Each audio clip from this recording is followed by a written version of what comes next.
Imagine this. You're standing on the deck of the largest, most luxurious ship ever built. The air is freezing, the ocean is calm, and the night sky is so dark it feels endless. Somewhere out there in the blackness, something is waiting.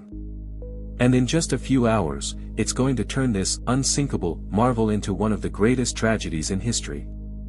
This is Rivo TV, and today we're diving into one of the most haunting and unforgettable stories of the 20th century.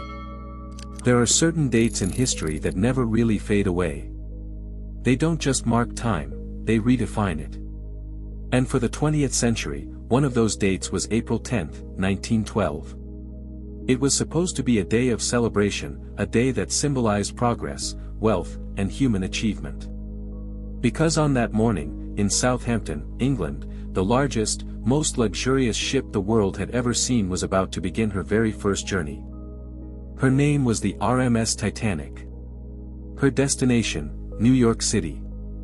Think about what that meant to people in 1912. This wasn't just another ship, it was a floating city, a technological marvel, a symbol of what humanity could accomplish. And on board, you had an entire cross-section of society. The first-class passengers were millionaires, movie stars, and high-society elites, living in a kind of comfort that most people couldn't even imagine. Grand dining halls, chandeliers, suites that looked more like luxury apartments than cabins.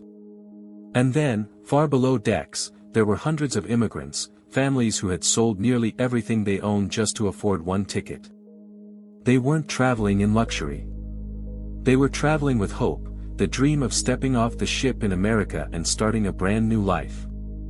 And for a few short days, all of them, the rich, the poor, the dreamers, the powerful, were together on this one extraordinary vessel.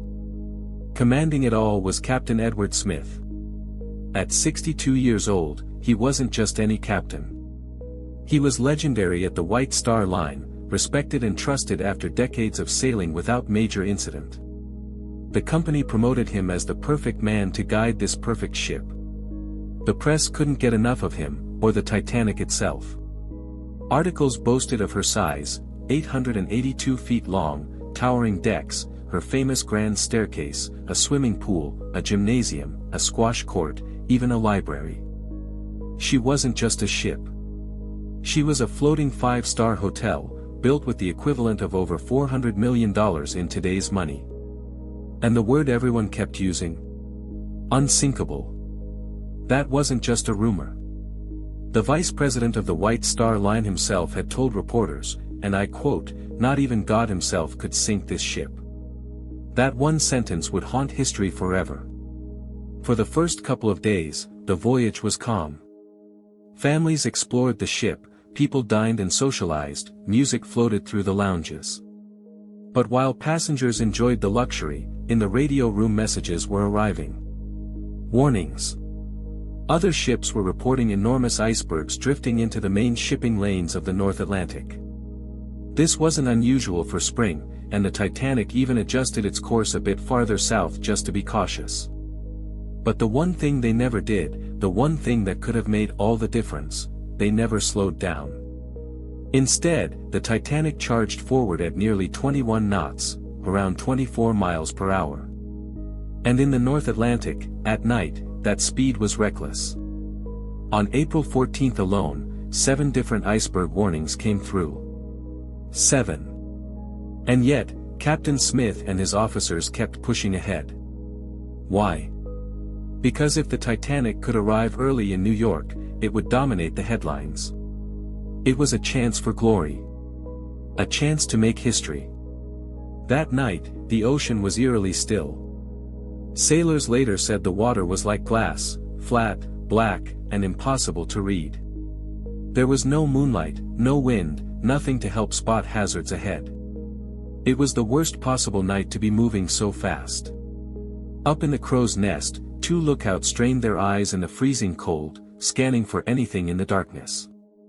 They didn't even have binoculars, they had been misplaced and locked away before the voyage. Then, at 11:39 p.m., it happened. Frederick Fleet, one of the lookouts, saw it, a massive, dark wall rising out of the night. An iceberg, bigger than the ship itself, directly in their path. Fleet rang the warning bell 3 times and grabbed the phone to the bridge. His voice was sharp, urgent. "Iceberg. Right ahead." On the bridge, First Officer William Murdoch reacted instantly.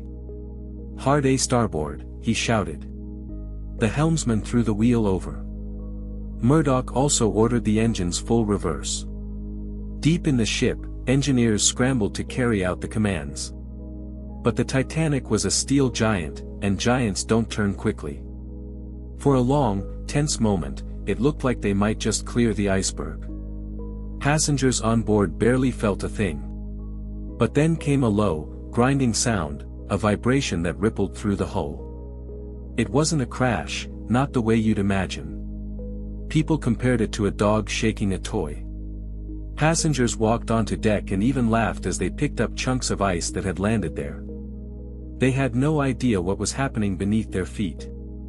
The iceberg had sliced open the ship's side like a can opener, tearing through 300 feet of steel plates below the waterline. The damage wasn't one large hole, it was a series of jagged slashes. 5, then 6 watertight compartments were filling rapidly with seawater. And the Titanic had only been designed to survive 4. Captain Smith, realizing the seriousness, called on Thomas Andrews, the ship's designer, to inspect the damage. Andrews did his calculations. He looked pale, shaken. His words were devastating: "She will sink. In about 2 hours, maybe less." Just after midnight, the radio operators, Jack Phillips and Harold Bride, began sending frantic distress signals. They tapped out the letters CQD and, for one of the very first times in history, SOS. Over and over, "We have struck an iceberg. Come at once." The Carpathia, a ship about 58 miles away, responded. They were coming at full speed. But even at their fastest, they were still more than 3 hours away. Flares exploded into the night sky. White bursts of light arcing high above the ship, visible for miles. Another ship, the SS Californian, was stopped just a few miles away. They saw the rockets. They even tried flashing signals back with a lamp. But their radio operator had gone to bed and switched off his set for the night. Their captain, Stanley Lord, assumed the rockets were just some kind of party or celebration. He told his crew to ignore them. That mistake cost hundreds of lives. Meanwhile, on the Titanic, chaos was spreading. Officers ordered women and children into lifeboats, but most passengers refused. Why leave the warm, brightly lit, unsinkable Titanic for a tiny wooden boat in the freezing black ocean? They thought it was safer to stay aboard. The result? Lifeboats meant to hold 65 people were being lowered half-empty. The very first lifeboat carried just 28 souls. As time passed, denial gave way to panic. The bow of the ship sank lower, the stern lifted higher into the air. The massive propellers were now exposed above the waterline, gleaming in the cold night. Panic erupted as passengers fought for places in the remaining lifeboats. The awful truth became clear: there simply weren't enough. Only 20 lifeboats had been fitted, enough for around 1,200 people. But there were more than 2,200 on board. White Star Line had worried that too many lifeboats would make the decks look cluttered. By 2:05 a.m., the last lifeboat was gone. Over 1,500 men, women, and children were left stranded on a ship that was about to vanish beneath them. Minutes later, the lights flickered, then went out completely. The Titanic's hull groaned and split in two. The bow section sank first, vanishing into the deep.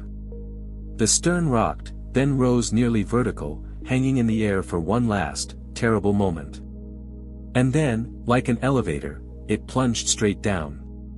At 2:20 a.m., April 15, 1912, the Titanic was gone. When the Carpathia finally arrived around 4 a.m., all they found was silence. Lifeboats floating in the dark.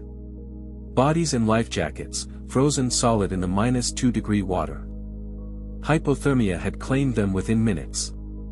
Out of more than 2,200 passengers and crew, only about 700 survived. In the days that followed, the world demanded answers. Why had the Californian done nothing? Why had Captain Smith ignored so many warnings? Why had a ship this massive carried lifeboats for barely half the people on board? The inquiries uncovered the truth: arrogance, blind faith in technology, a refusal to imagine the unthinkable. But the Titanic's legacy didn't end in tragedy. Her loss changed everything. New safety rules were enforced worldwide. Ships were now required to carry enough lifeboats for every single passenger. Radios had to be manned 24 hours a day.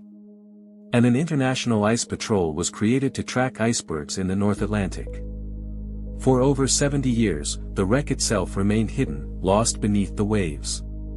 Then, in 1985, oceanographer Robert Ballard and his team finally found it, resting more than 12,000 feet below the surface.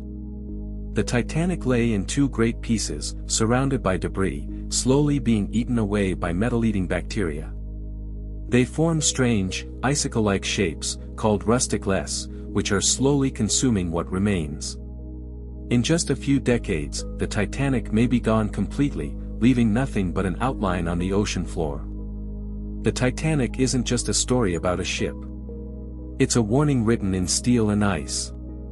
A reminder that nature doesn't bow to human pride. That even our greatest achievements are fragile when we forget humility. This was the story of the Titanic.